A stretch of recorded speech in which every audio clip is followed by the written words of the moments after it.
words can't explain it, to be honest, just devastated. During the Sanya experience, when they gave us a call that the bow was leaking water, at that time you do not know the extent of it. I've never pulled out of a leg in 4 Volvo races until the last one, and now it's 2 in a row. When he said to me, don't bother about bringing just a tube of Sikaflex, I knew we had a big situation on our hands. Well, I'm still wondering what I'm going to do when I grow up, but I'm coming into my 5th edition of the race now, and one thing that you learn from the race, whether you're shore crew, sailor, family, you're constantly dealing with crisis management. Crisis management from as small as do you have the correct resin to make a repair, up to as big as a broken mast and how you're actually going to deal with it. We have to be extremely resourceful.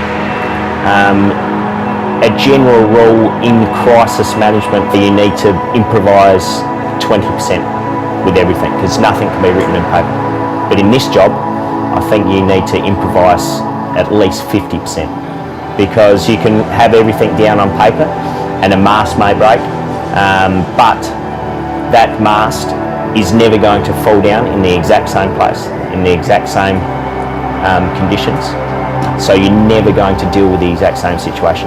So you have to learn to adapt, and adapting is being resourceful. And during that time you need to deal with so many different things, from an operational level, a media level, and also a personal level. The trick is not to try and be too brash in making calls. You need to really assess the situation and then make the call.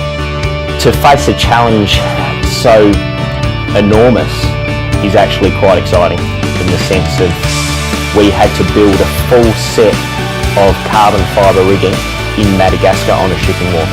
So it's important to sit back, take stock, assess the resources you have, assess how it's going to affect the race, have a look at what your actual race plan is, and just take it from there. You can't jump too quickly.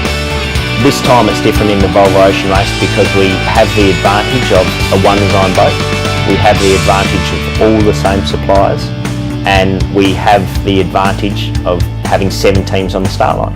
So that means we can create a facility which is specifically tailored to the teams, to look after the teams, to look after the major elements on board, and to ensure that the boats get around the world for every single leg of the Volvo Ocean Race.